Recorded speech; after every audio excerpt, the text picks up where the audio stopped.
Olá, eu sou o Lorival Santana, você está no Earth News Terra e nós estamos com o Caetano Scanavino, empreendedor social e coordenador do projeto Saúde e Alegria. Ele está conversando com a gente diretamente de Alter do Chão, no Pará, ali perto do rio Tapajós.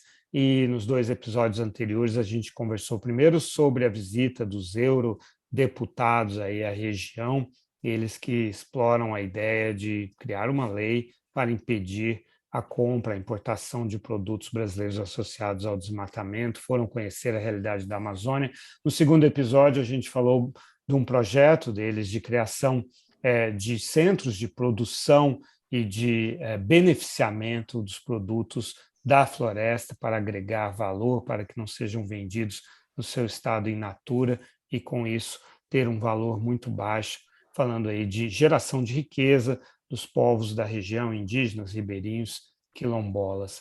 Agora a gente vai explorar uma questão que ele tocou várias vezes durante as conversas anteriores, que é o saber desses povos, né? Essa cultura ancestral riquíssima desses povos que vivem intimamente com a floresta e conhecem como ninguém as riquezas que estão escondidas, que não têm sido exploradas de forma inteligente pelo nosso país, infelizmente. A gente vai começar conversando sobre um projeto do qual o Caetano participou, que foi o Som do Rio, que teve o envolvimento da Maria Gadu, do Lenine.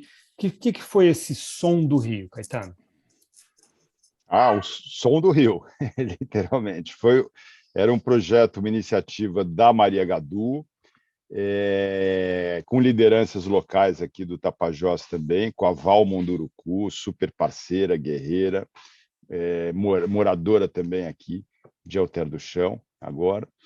E é uma forma também de passar a Amazônia não só daquela maneira clichê, não daquela maneira clichê, aquela maneira mais pesada, aquela coisa toda, mas com arte, com música, com cultura, com contação de histórias. E é um projeto que envolve 4 episódios de vídeo muito bem trabalhado pela Carol Quintanilha, uma equipe de primeira, né?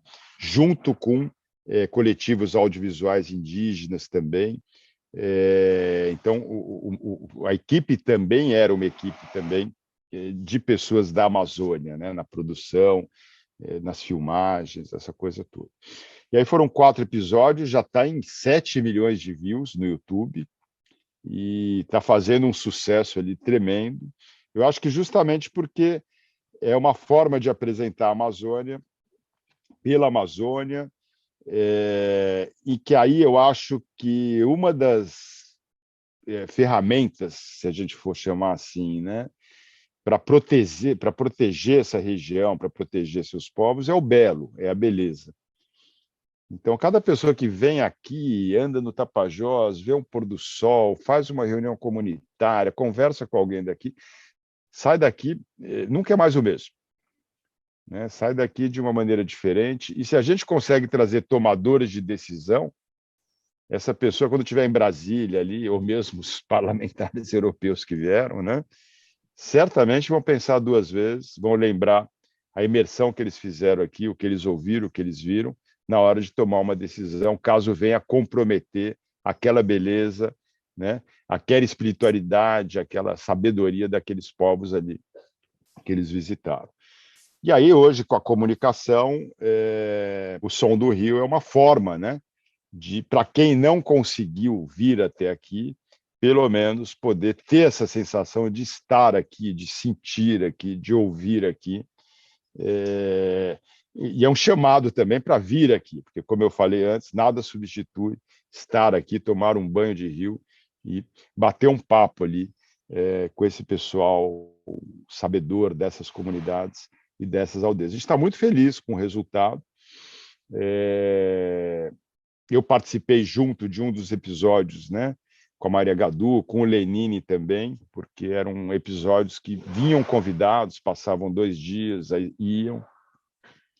Então, trata de várias coisas ao mesmo tempo. com exemplos concretos, né, visitando em loco projetos, soluções ou problemas.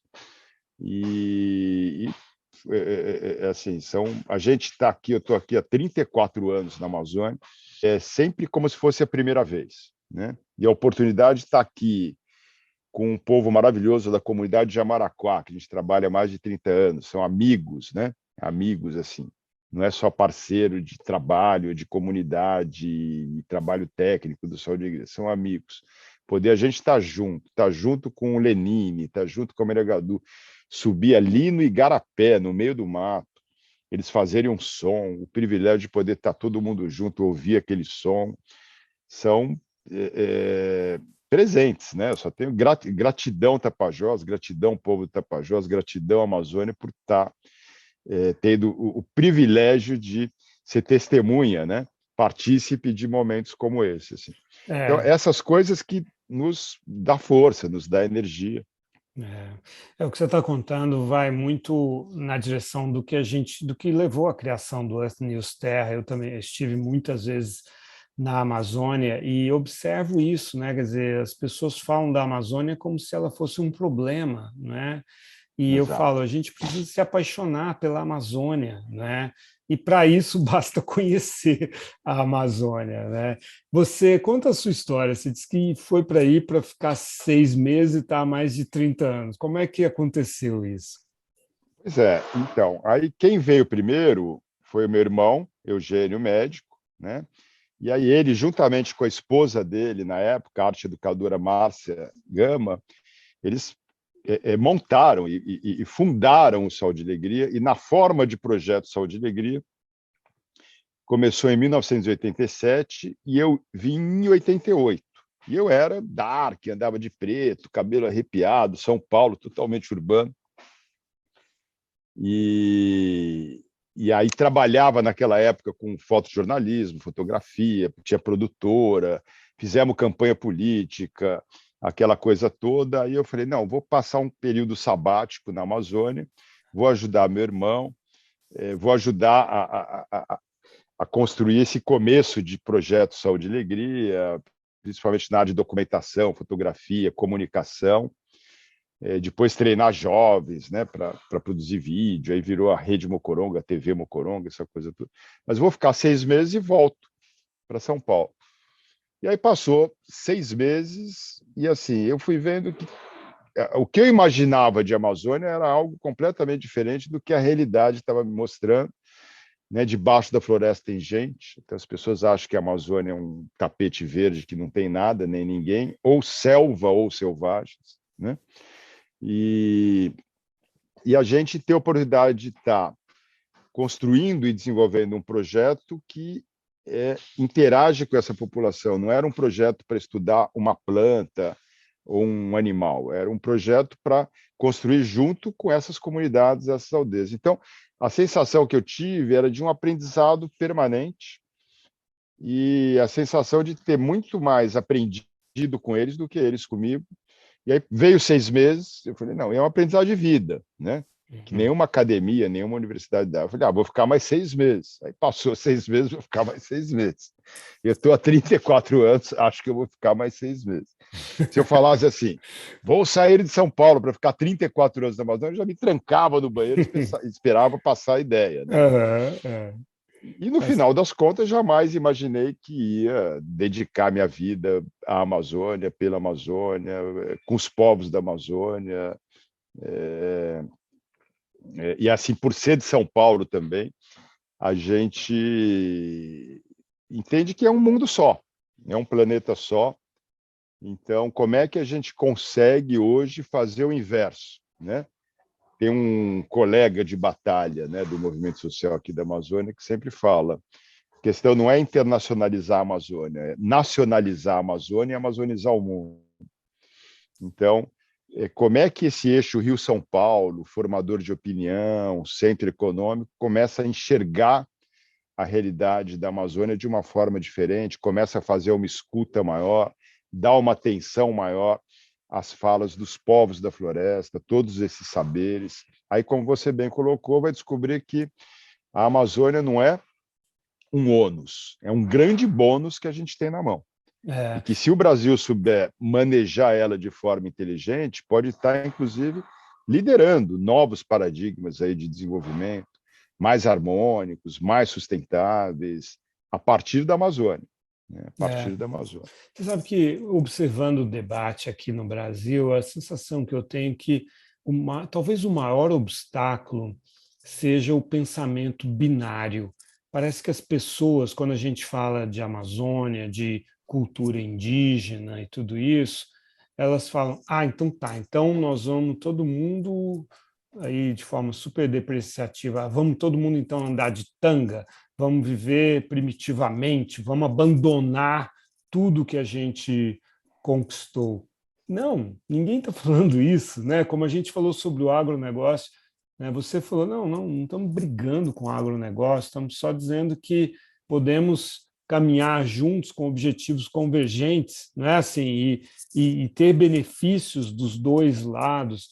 Da mesma maneira, quer dizer, não se trata aqui de falar, não aconteceu isso com você, você não deixou, não abandonou tudo que você tinha, tudo que você era, tudo que você conquistou. Não, você somou, agregou, acrescentou Exato. coisas, né? Não é uma exclusão, ou uma coisa ou a outra. Eu acho que se a gente conseguisse sair desse pensamento binário, que você não encontra na Amazônia, inclusive, né? Quem está ligado à vida na natureza e à espiritualidade da natureza não pensa de forma binária, né? Não.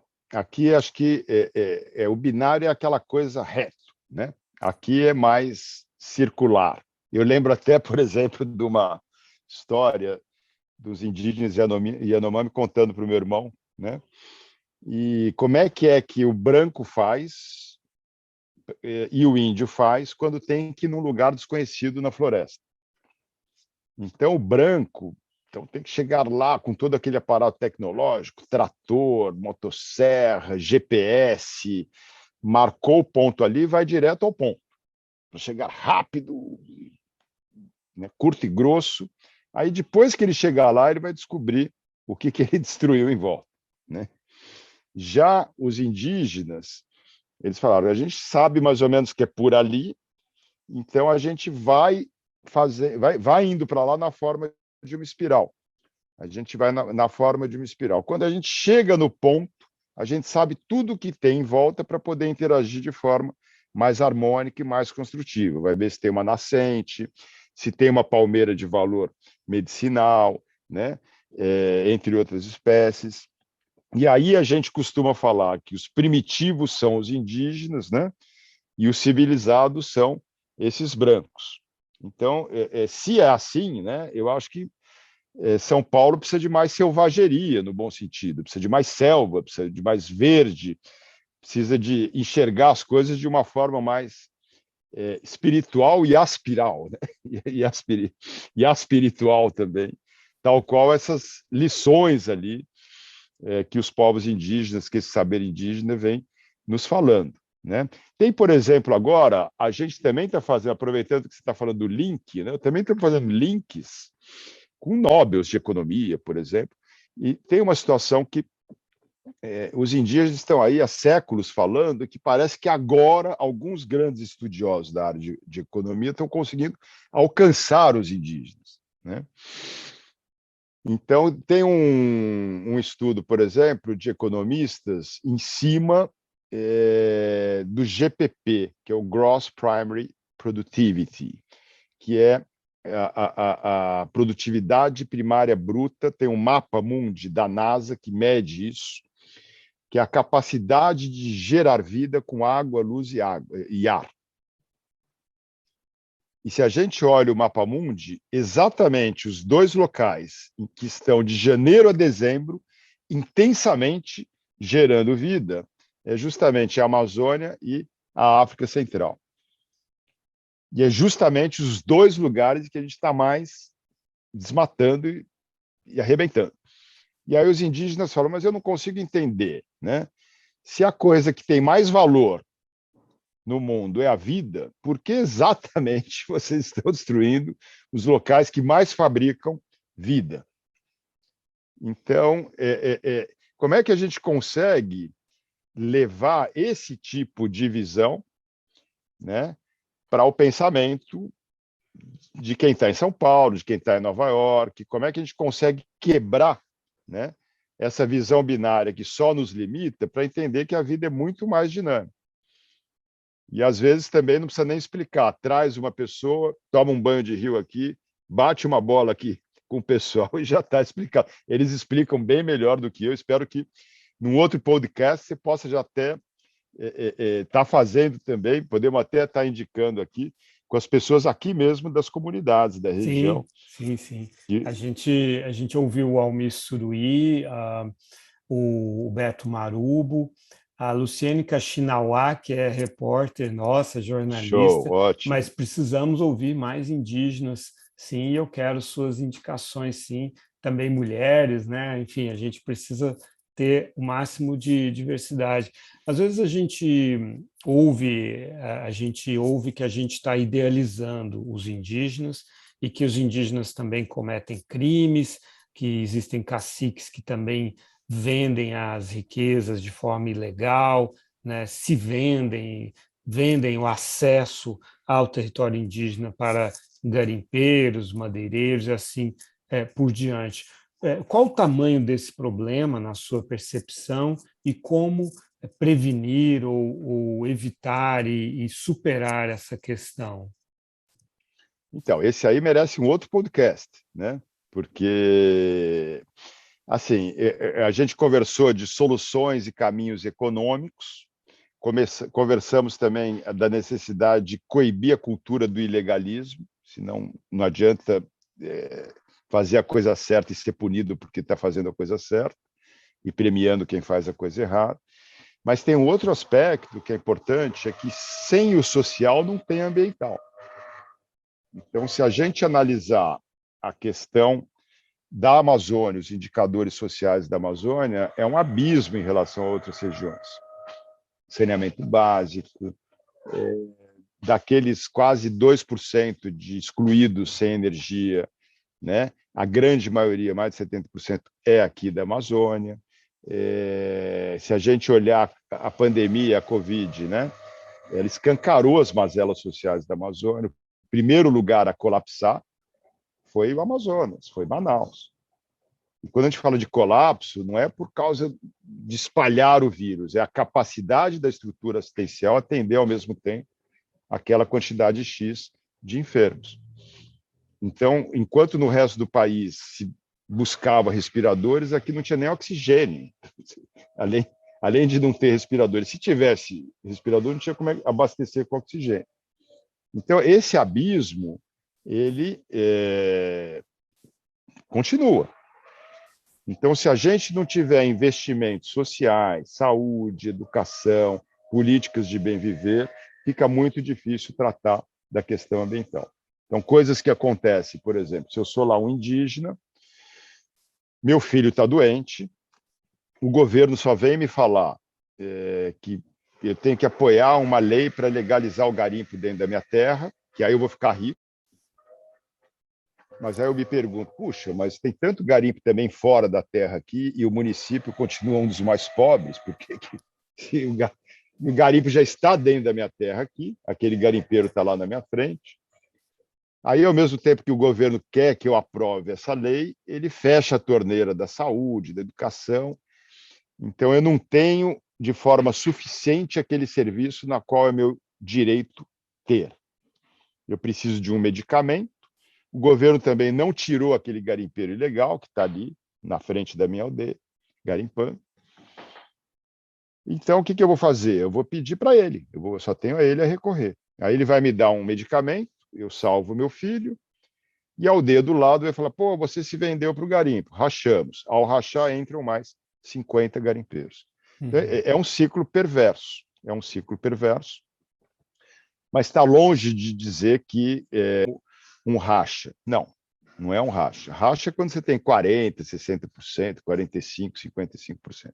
A grande maioria, né, dos indígenas, das lideranças indígenas, querem bem viver nos seus territórios, querem ficar ali nas suas terras, né, e não querem, de maneira alguma, derrubar floresta, soja, mais mercúrio, mais garimpo, mais conflito, mais problemas, além do que ele já tem, né? Então, hoje, se a gente olha ali, aqui mesmo na região do Tapajós, você tem ali uns 15%, mais ou menos, hoje, pró-garimpo, né? E você tem uma tendência que não vai diminuir, porque chega uma hora que o jovem perde a esperança. Poxa, a gente não tem esperança, você não tem um medicamento, você não tem um serviço, você só tem o garimpeiro ali. Uhum. Né? O presidente da República fala mal da gente, fala bem dele. O que eu vou fazer? Uhum. Então, assim, essa falta de perspectiva ela está aumentando muito os conflitos, o alcoolismo, principalmente na juventude, e a gente precisa criar urgentemente alternativas, né? Então, às vezes, ele ou nem mudou de lado, mas passa a tratar de um modo mais indiferente, toda aquela resistência. Porque cansa, né? Cansa. Você todo dia ter que trabalhar, e o outro cara pegando o ouro, e não é que ele ficou mais rico, mas ele tem uma bolacha, tem uma gasolina, tem uma TV tela plana, né? E acha que está super rico porque tem aquilo.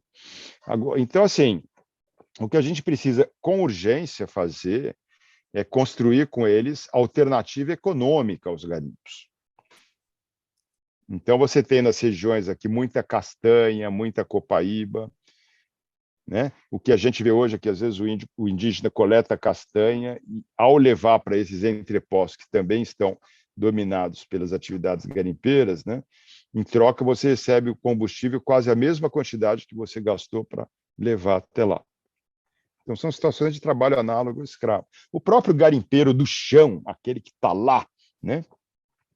Muitos deles não sabem ler, não sabem escrever, nunca tiveram nenhuma outra coisa para aprender além de garimpar. E muitos deles vivem uma situação de semi-escravidão.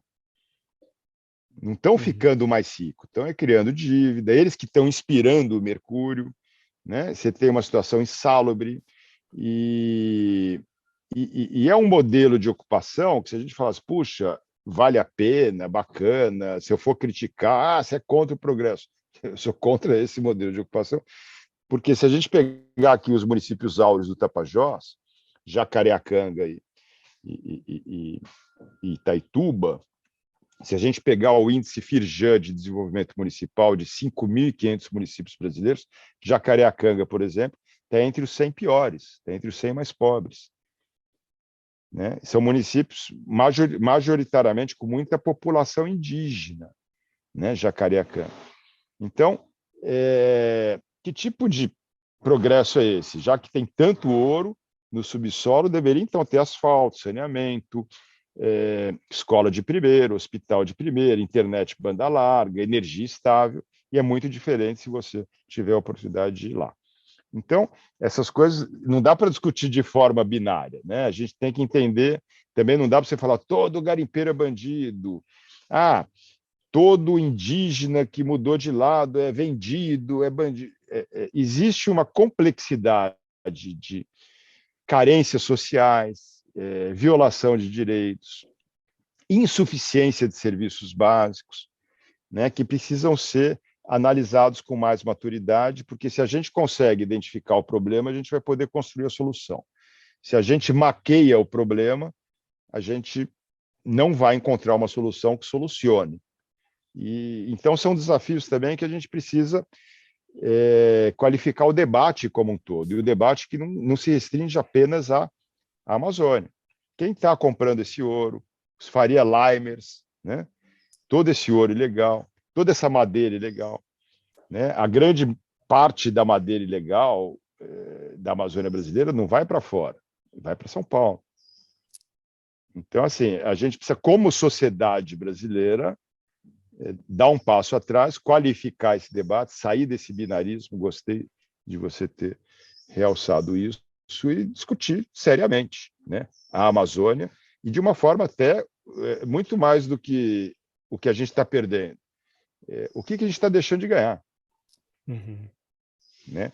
E como patriota, né, também sou patriota, Uhum. como patriota e como nação soberana sobre a Amazônia, o país precisa de um projeto para a Amazônia. Uma política de Estado que não é do governo A ou do governo B, é uma coisa que tem que estar além de direitas e esquerdas, e é uma responsabilidade que a gente tem perante a gente, perante o mundo. Tem uma simulação de Stanford, por exemplo, um computador que, se você tira do mapa a Amazônia, você tem uma alteração no microclima global de 0,25 graus, mas no Brasil, 2 graus. Então, proteger a Amazônia não é coisa de gringo. Uhum. Primeiramente, é uma preocupação que tem que ser do brasileiro, porque se você aumenta em 2 graus aqui, você não vai ter agronegócio nem geração de energia, né? E aí, então, se a gente começar a lidar de uma forma mais madura, né, e inteligente com a Amazônia, ganha o brasileiro, ganha a economia brasileira e ganha o planeta. Então, é esse debate que a gente precisa ter, é esse debate que a gente precisa travar. Eu não quero viver num país onde o crime compensa. E a sua história mostra que o trabalho, o amor, o carinho, a dedicação, a inteligência compensam sim. Parabéns, Caetano Scanavino, e muito obrigado pela sua participação aqui no Earth News Terra. Valeu, Lorival, obrigado a todos e todas. Estamos aqui numa próxima oportunidade, sempre um prazer estar de volta. Maravilha, muito obrigado.